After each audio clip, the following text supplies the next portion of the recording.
Les Vases d'Ussé, tome 4, le professeur François Vasse, suite.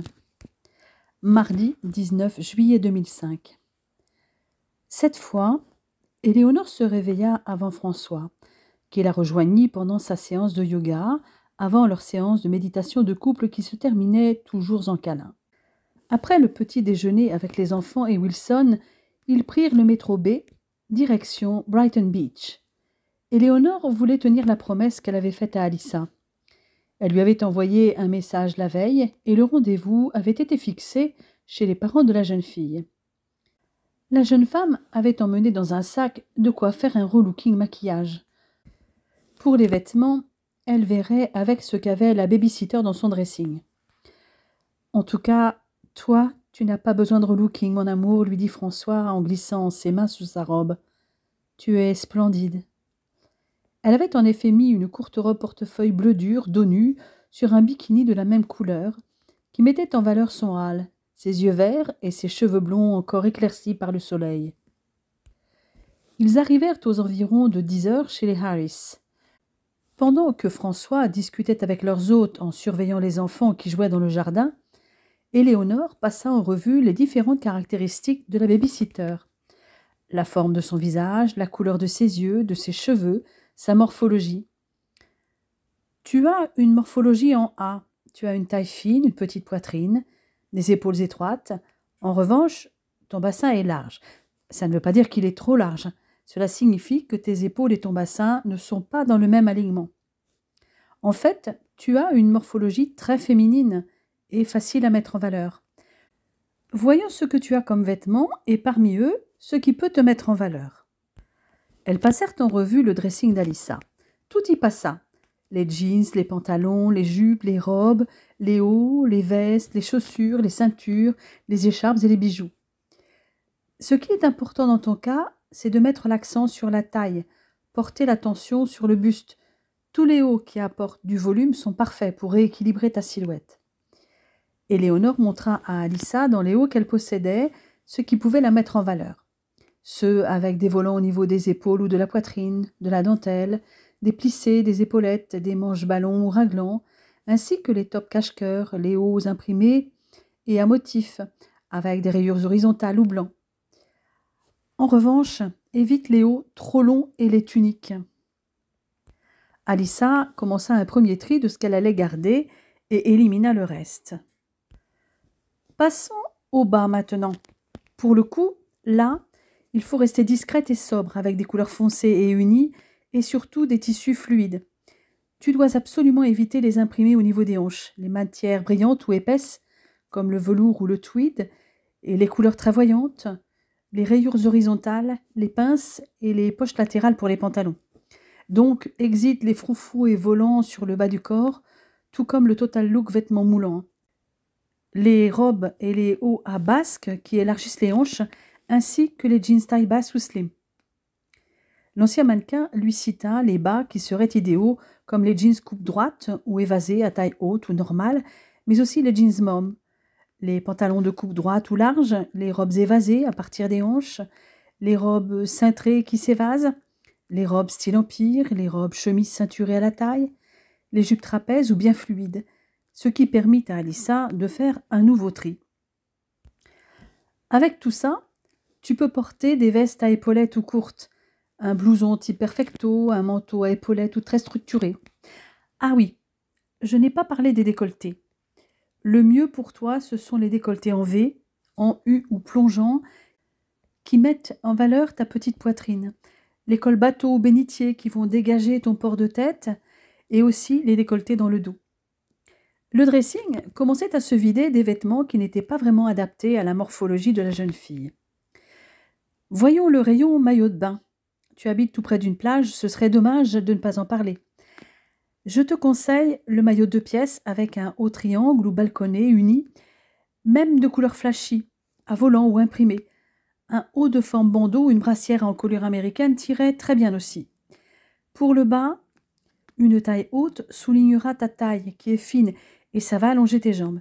Et si tu veux couvrir tes fesses tout en les mettant en valeur, je te conseille le shorty. Dans tous les cas, le bas doit être plus discret que le haut.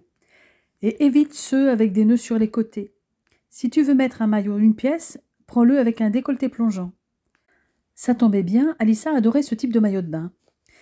Eh bien, il nous reste les chaussures, les accessoires et les bijoux. Pour donner du volume au buste, Éléonore lui conseilla les écharpes ou les châles quand il commencerait à faire plus froid. En revanche, elle lui déconseilla de porter les ceintures sur les hanches pour ne pas épaissir sa silhouette. Il valait mieux préférer les ceintures fines ou moyennes et portées à la taille. Quant aux chaussures, celles à talons qui galbent la jambe étaient plus adaptées, comme des escarpins à talons carrés ou bien compensés, que ce soit des bottines, des baskets, des espadrilles ou des sandales. Les chaussures à talons épais pouvaient être intéressantes également pour élancer la silhouette et affiner les mollets. Pour les bijoux, garde à l'esprit que tu dois attirer l'attention sur le haut, donc privilégie les colliers plastrons, les colliers courts et pourquoi pas des broches fantaisie pour accessoiriser tes tenues. Nous avons bien avancé et la cerise sur le gâteau, c'est que tu vas avoir de la place dans ton dressing. Il te reste quand même de quoi t'habiller. Merci Éléonore pour tes conseils. J'ai appris pas mal de choses. Et ce n'est pas fini. Après déjeuner, nous allons continuer avec le maquillage et la coiffure. En attendant, comme cet après-midi tu viens à la plage avec nous, nous allons voir ce que tu vas mettre et on fera un test séduction grandeur nature. Et pour l'avenir, si tu as des doutes pour choisir tes tenues, regarde du côté des stars qui ont la même morphologie que toi, comme Beyoncé, Shakira, J.Lo, Christina Aguilera ou Jennifer Love Hewitt. Dans ce qu'elles avaient conservé, Éléonore choisit un haut court corail à manches courtes à volant, à porter avec les épaules dénudées ou non, et dont le corsage était légèrement plissé, qu'elle accompagna d'une jupe trapèze courte beige. Elle dénicha des sandales compensées corail assorties au haut. La mère d'Alissa resta bouche bée en voyant sa fille. Éléonore la prévint que ce n'était que la première étape. Pendant le déjeuner, elle donna quelques précisions à la jeune fille sur les raisons de son choix. « Je ne t'ai pas parlé des couleurs qui tiraient le mieux près du visage. Tu as des cheveux châtains avec des reflets dorés, donc tu as besoin de couleurs chaudes, foncées pour être mises en valeur, comme le camel, le caramel, le jaune foncé, le chocolat, le corail, le vert sapin, le kaki, le bleu nuit ou encore le rouille et le rouge brique. En revanche, tu dois éviter les couleurs froides et claires comme le bleu ciel, le rose pâle, le jaune clair ou le lilas, tout le contraire de moi. Évite aussi le gris et l'argenté. C'est pour ça que tu as sélectionné ce haut. Il te donne bonne mine. » François regardait sa femme avec admiration. Elle l'étonnerait toujours. La voilà qui se muait en coach beauté. « Comment avez-vous appris toutes ces astuces, Ellie » demanda Mrs. Harris. « J'ai été mannequin dans une autre vie. J'ai fait quelques défilés de mode et des shootings photos quand j'étais étudiante. Avec les designers et les maquilleurs, on apprend rapidement à se mettre en valeur. C'est facile quand on est très jolie à la base comme vous, Ellie. La beauté est une notion très subjective. Toutes les femmes sont belles. Ce qui est important, c'est de mettre l'accent sur les points forts, que ce soit pour le visage ou la silhouette. » Après le repas, Éléonore aborda le maquillage. Premier point. Avec tes cheveux châtains foncés, avec quelques reflets dorés et tes yeux bruns, tu peux te permettre beaucoup de choses pour le maquillage des yeux.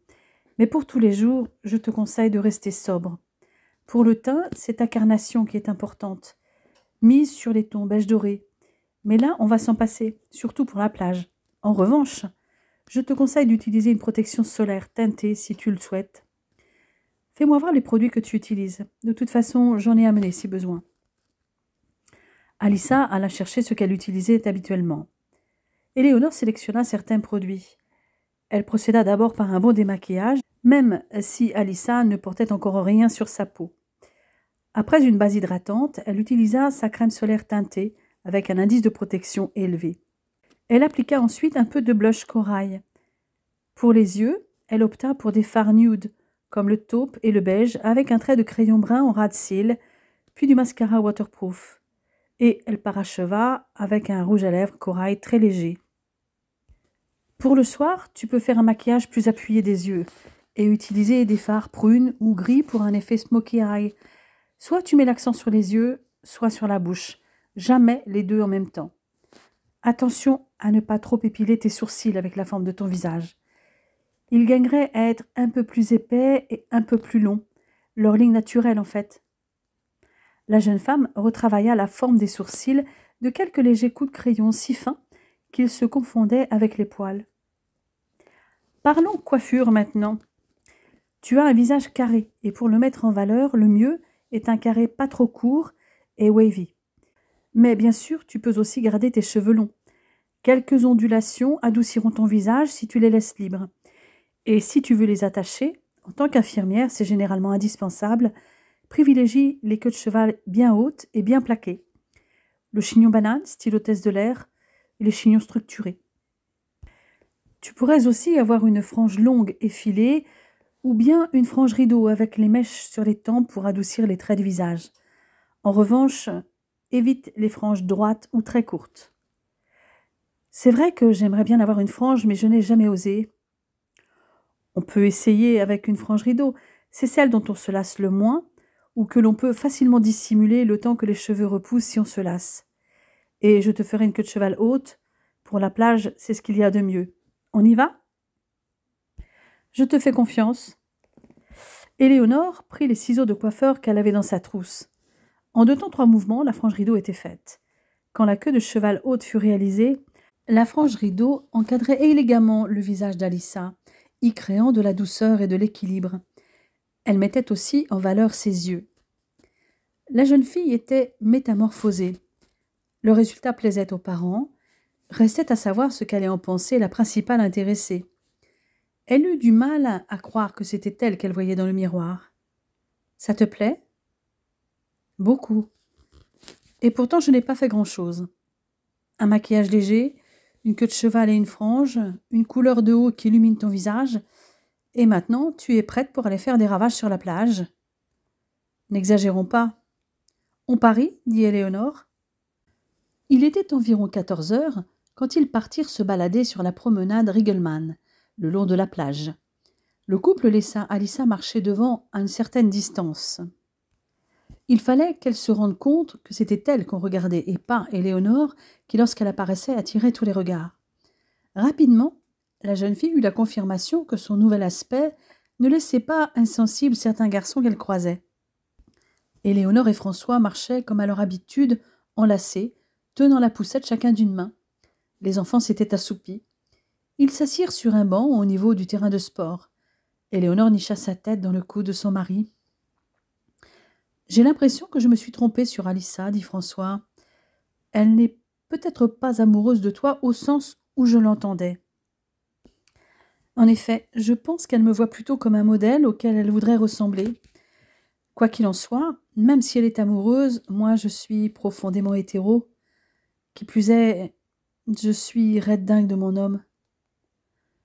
Tu me rassures, dit-il en lui prenant les lèvres, parce que tu ne t'es pas beaucoup occupé de moi depuis ce matin. Tu veux que je te rappelle comment s'est terminée notre séance de méditation ce matin, répondit-elle avant d'explorer la bouche de François. Insuffisant pour satisfaire mon appétit, madame Vasse, dit-il moqueur. Alissa arrivait vers eux, souriante. Alors, dit Éléonore, je suis moins transparente apparemment. Alors maintenant, teste ton maillot de bain. Par devant, nous te regardons de loin. Nous allons nous installer sur la plage, mais à distance. Nous te rejoindrons si tu le souhaites, ou bien tu nous rejoindras. Ils allèrent s'installer avec les enfants sur la plage. Pendant que Lisa et Alex jouaient dans le sable, François s'était allongé, la tête sur le ventre d'Éléonore, qui jouait avec ses boucles de cheveux. Elle le regardait en souriant, rêveuse. Elle le revoyait le jour de leur première rencontre. Depuis ce jour-là, elle n'avait jamais cessé de l'aimer. « À quoi penses-tu avec ce sourire béat » demanda François. « Devine. » Il se mit sur le ventre pour pouvoir l'embrasser. « À moi, j'espère. »« Gagné. Je pensais à notre première rencontre, quand tu m'as dit « J'espère que tu vas te plaire dans le service. » Et tu m'as répondu « Je devrais me plaire ici. En fait, maintenant, j'en suis sûre, en me regardant droit dans les yeux. » Et tu ne lâchais pas ma main. Tu ne me lâchais pas non plus du regard. Je ne comprenais pas ce qui m'arrivait. Jamais je n'avais ressenti une telle attirance. Je te désirais déjà. Moi non plus, je n'avais jamais ressenti ça. Ces frissons dans tout mon corps dès que tu m'as regardé, touché, et ça n'a pas changé. Je t'aime de plus en plus. Il plaqua ses lèvres contre les siennes pour un baiser passionné, avant d'enfouir son visage dans son cou. Je t'aime à un point que tu n'imagines même pas, murmura-t-il. Alissa revenait vers eux avec un grand sourire. Elle n'était pas seule. Un jeune homme l'accompagnait. Ils semblaient bien se connaître. Éléonore, François, je vous présente Matt, un ancien camarade d'université, mais qui lui est étudiant en médecine. Ravi de te connaître, Matt, répondit Éléonore en lui tendant la main. Enchanté, dit François. Éléonore et François Vasse sont des amis français. Éléonore est infirmière et François médecin. François Vasse, vous êtes le François Vaste, interniste spécialiste des maladies systémiques. Je crois bien que oui, dit le principal intéressé en riant. Ah, le professeur Barnett ne tarit pas d'éloges sur vous, et j'ai lu plusieurs de vos articles. J'en suis flattée. Il est mon mentor et nous envisageons de collaborer pour nos recherches. Éléonore couvait son mari des yeux. Elle voyait bien qu'il était ravi qu'un étudiant de ce côté de l'Atlantique ait connaissance de ses travaux. Son bonheur était ce qu'elle souhaitait le plus au monde, et elle ferait tout pour l'aider dans sa carrière à son humble niveau. Alissa l'interrompit dans ses réflexions. « Si vous voulez profiter un peu tous les deux, je m'occupe des enfants, dit-elle à Éléonore. Je crois que pour l'instant, François est occupé. Mais moi, je vais nager un peu. » Elle partit en courant vers l'océan. François écoutait l'étudiant en médecine d'une oreille distraite, contemplant sa femme. Comme elle était belle dans ce bikini bleu, ses cheveux flottant dans son dos pendant sa course. Matt s'aperçut de son inattention soudaine et s'interrompit, suivant le regard de l'interniste. « Excusez-moi, professeur, j'ai oublié que vous étiez en vacances, et votre femme est vraiment sublime. »« Je sais. Excusez-moi, mais je vais la rejoindre. Nous continuerons après. » François s'élança derrière Éléonore et la rattrapa juste avant qu'elle entre dans l'eau. Il la souleva pour la prendre dans ses bras. « Ils sont si beaux tous les deux, dit Alissa. Et très amoureux, manifestement. Ça, tu peux le dire. Je n'ai encore jamais vu un couple s'aimer aussi passionnément. Comment tes parents les ont-ils connus ?» Tout en surveillant les enfants, Alissa lui raconta les circonstances de la rencontre du couple le 11 septembre 2001 à Bari, avec le groupe d'Américains dont ses parents faisaient partie, le séjour à Ischia dans l'hôtel de l'oncle de François, leur amitié avec le célèbre photographe Wilson, chez qui il résidait à New York, leur relation récente avec les Barnett, et bien sûr le parcours d'Éléonore comme danseuse professionnelle. Éléonore et François, quant à eux, se poursuivaient dans les vagues et passaient beaucoup de temps enlacés à s'embrasser. De loin, les deux anciens camarades d'université virent les deux amoureux rester un long moment collés l'un à l'autre. Éléonore avait apparemment noué ses longues jambes autour de la taille de son mari. Ils étaient tous les deux bouche contre bouche. Ils étaient dans l'eau jusqu'au torse, la partie inférieure de leur corps n'était pas visible, mais certains mouvements parurent très suggestifs à Matt. Il se tourna vers sa voisine qui souriait en regardant le couple. « Pince-moi. Je veux savoir si je suis bien éveillée. »« Pas besoin, tu es bien réveillée. »« Eh oui, à mon avis, ils sont en train de le faire. Ce n'est pas la première fois. Leur vie sexuelle est très active. »« Comment tu le sais ? L'appartement de Wilson est truffé de caméras. Celle de leur chambre était désactivée. Mais tous les deux, ils me fascinent, alors. Tu as activé la caméra de leur chambre ? Oui, dit-elle, j'ai honte. Mais ce que j'ai vu est tellement beau. Quand ils font l'amour, et ils le font très souvent, ils sont si attentifs au plaisir de l'autre, et ils sont très inventifs. N'en dis pas plus. Rassure-toi, j'ai désactivé les caméras et effacé les enregistrements.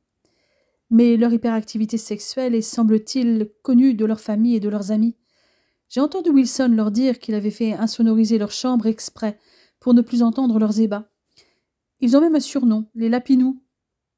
Les Lapinous ? Ça veut dire quoi ?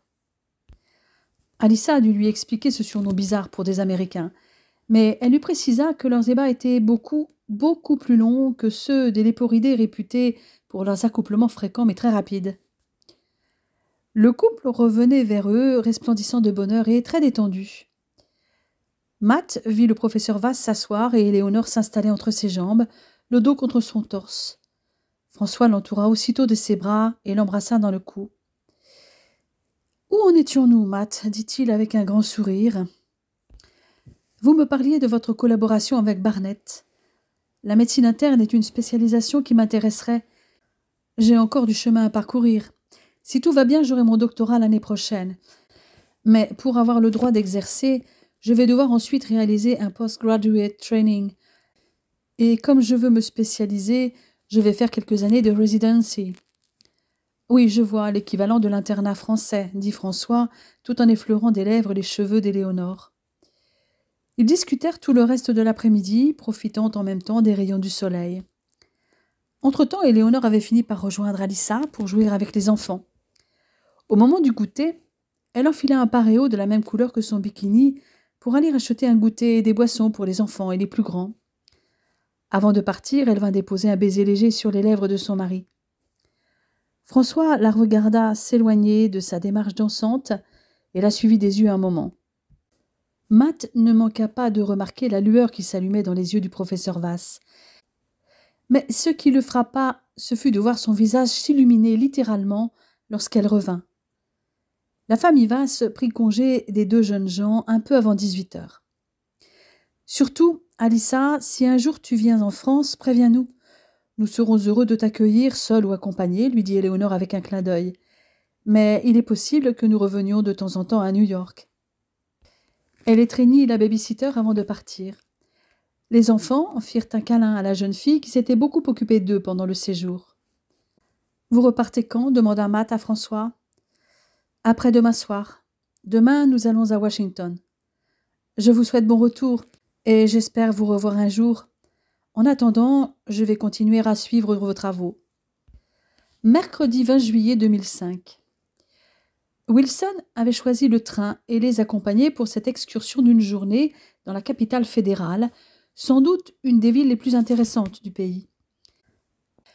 Il leur fallut se lever tôt pour arriver à Moynihan Train Hall afin de prendre le rapide de 7 heures qui devait les amener jusqu'à Washington Union Station.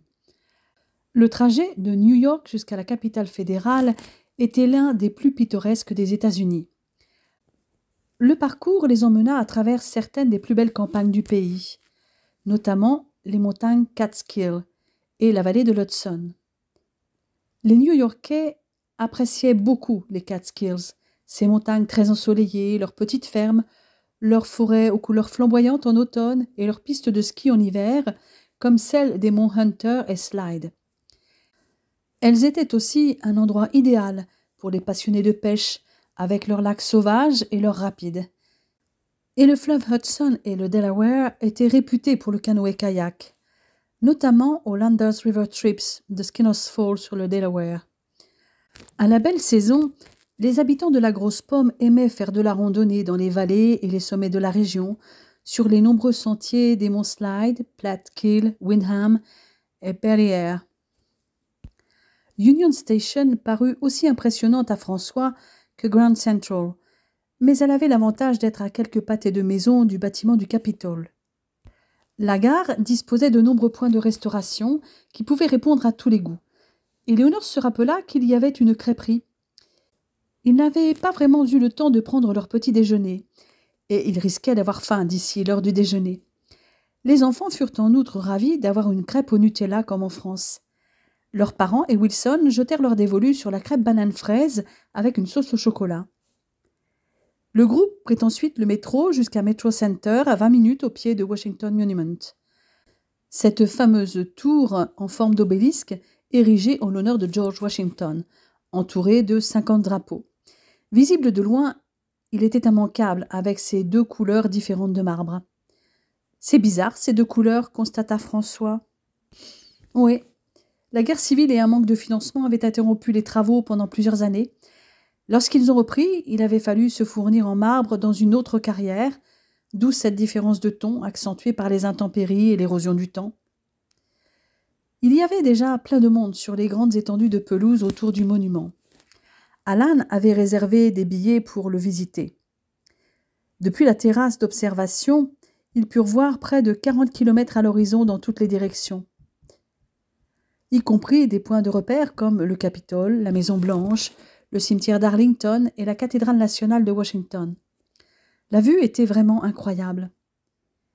Ils prirent ensuite la direction du mémorial de Thomas Jefferson, une rotonde à colonnes dans le style du Panthéon de Rome, voulu par Jefferson lui-même, située au bord du Tidal Basin, un réservoir artificiel. Une statue de bronze de Jefferson, dont le regard était dirigé vers la Maison-Blanche, en occupait le centre. Sur le mur sud-ouest du mémorial, à gauche de la statue de Jefferson, ils purent lire les mots les plus importants tirés de la Déclaration d'indépendance. Nous considérons que ces vérités vont de soi, que tous les hommes sont créés égaux, qu'ils sont dotés par leur Créateur de certains droits inaliénables, parmi lesquels la vie, la liberté et la poursuite du bonheur. La vue depuis l'édifice était sublime sur le côté sud de la ville et vers le Washington Monument. Ils revinrent sur leurs pas et déjeunèrent dans un bistrot au nom très français, à une dizaine de minutes du Washington Monument. Ils empruntèrent le National Mall, une avenue piétonne de 4 kilomètres. Tout en se promenant, François constata que Washington ne ressemblait en rien aux autres villes américaines. Aucun des bâtiments les plus hauts ne dépassait l'obélisque du Washington Monument.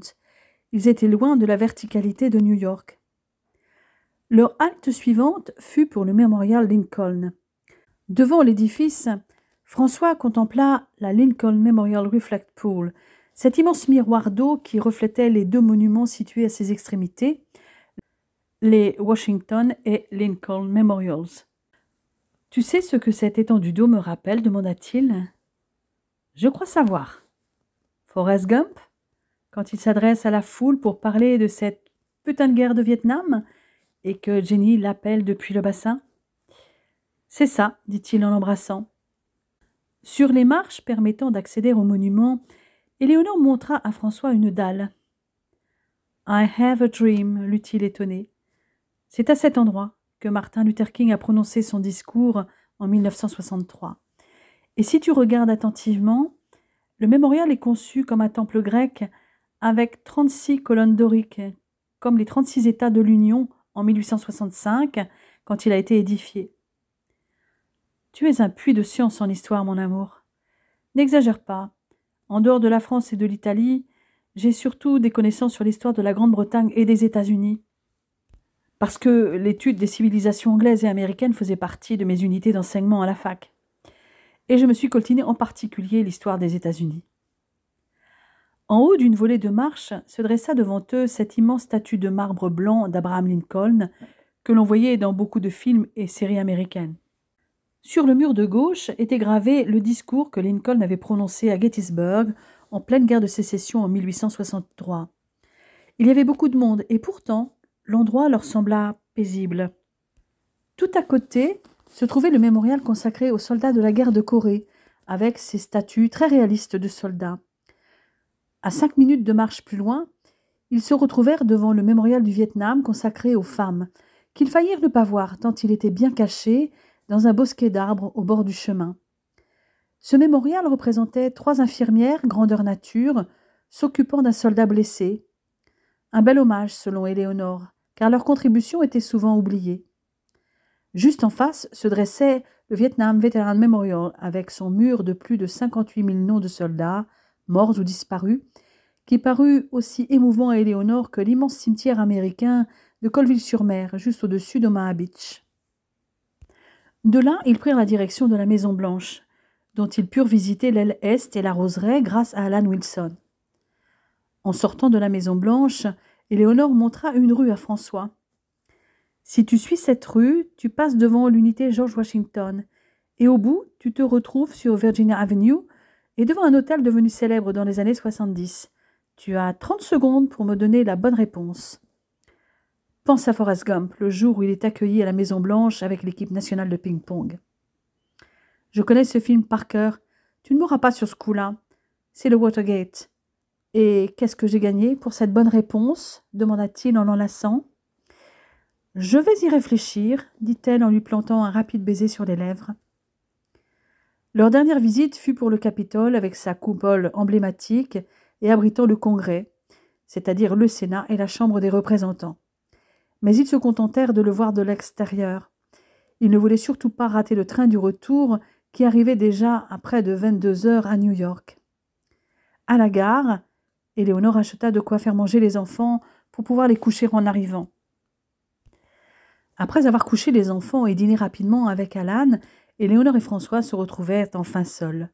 « Tu ne m'as toujours pas dit ce que j'avais gagné pour mon excellente réponse. »« Eh bien, je te laisse décider, » répondit la jeune femme malicieusement, en défaisant le nœud qui fermait sa robe portefeuille, qu'elle laissa glisser lentement au sol. « C'est toi que je veux. Pour toute la nuit, dit-il en l'attirant vers lui. François l'embrassa tendrement, l'effleurant à peine de ses lèvres. Il la sentit frémir. Avec la même légèreté, il fit pleuvoir des baisers sur son visage, ses joues, ses paupières closes, avant de revenir à ses lèvres. D'une main, il lui renversa le menton en arrière, lui caressa le cou, la gorge. Ces caresses fugitives faisaient naître chez la jeune femme des milliers de frissons. Il suivit du bout des doigts la courbe de son épaule, la ligne de son bras. Puis, lentement, il remonta, effleurant l'intérieur du bras jusqu'à l'aisselle. La main habile qui suivait les courbes de son corps rencontra au passage une pointe de sein qui durcit aussitôt sous l'effet du plaisir. Elle fut secouée d'un spasme et se pressa contre lui. Une tension presque douloureuse grandissait au creux des reins de François. Jamais il ne pourrait se rassasier d'elle. Ses lèvres trouvèrent de nouveau la bouche de la jeune femme, l'embrassèrent fermement, l'explorèrent. Il s'écarta un instant afin de se maîtriser, contempla son visage jusqu'au moment où elle ouvrit les yeux. Ce regard vert l'hypnotisait, décuplait son désir. Elle commença à déboutonner sa chemise et posa ses lèvres sur son torse pendant que ses doigts jouaient avec les muscles de son dos.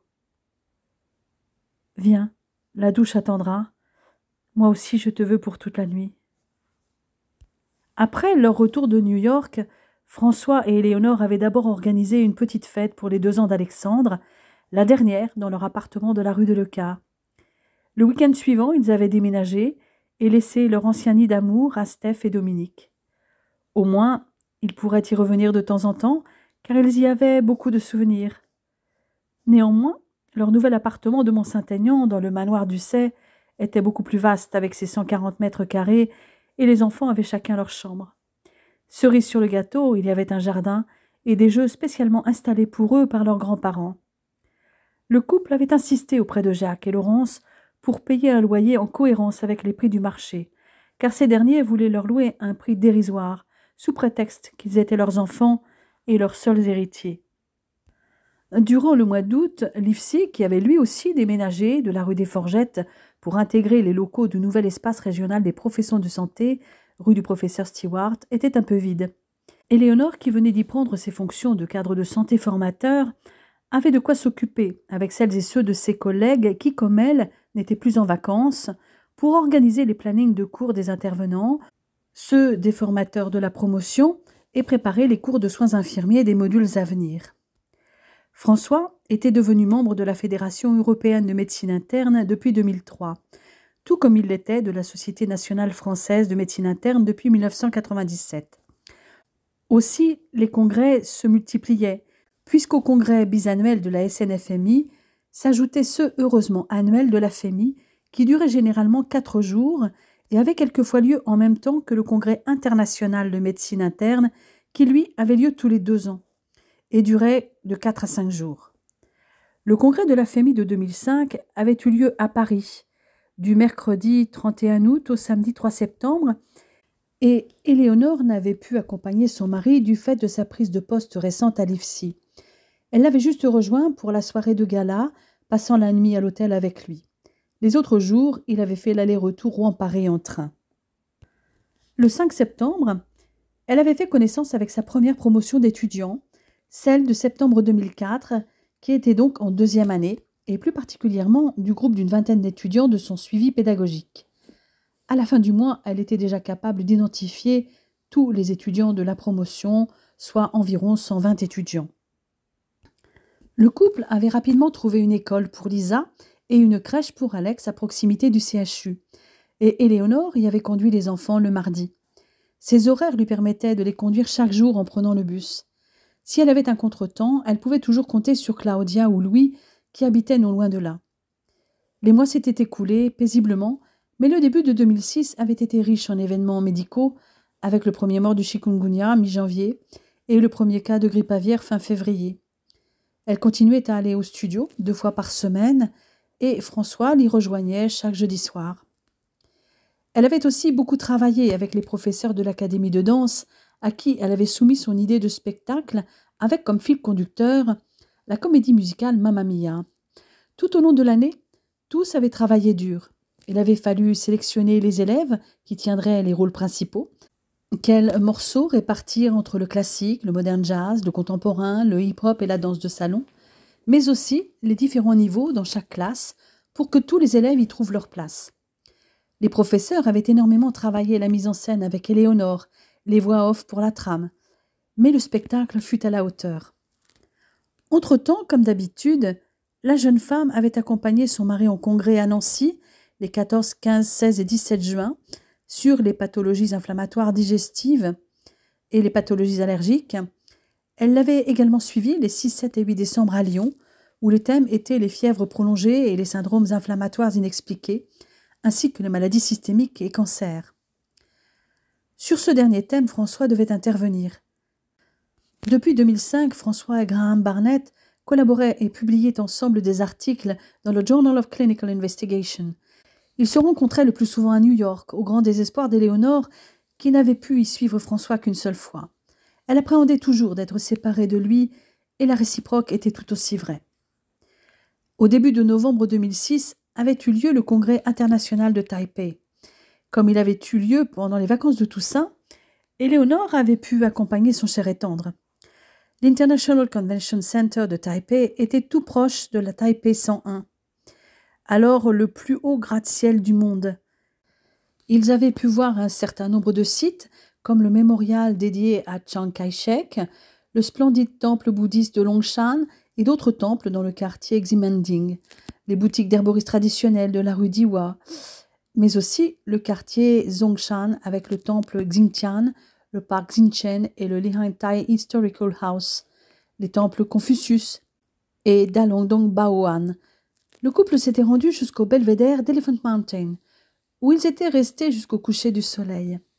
Ils étaient revenus plusieurs fois pour la soirée dans un des nombreux marchés de nuit comme celui de Linjiang Street, au lieu de dîner à leur hôtel. Jusque-là, Éléonore avait donc eu la chance de ne pas être séparée trop longtemps de son amour. Depuis qu'Éléonore était formatrice, son rythme de vie était plus adapté à celui des enfants, puisqu'elle était en vacances en même temps qu'eux la plupart du temps. C'était particulièrement le cas pendant les vacances de Noël et de Pâques.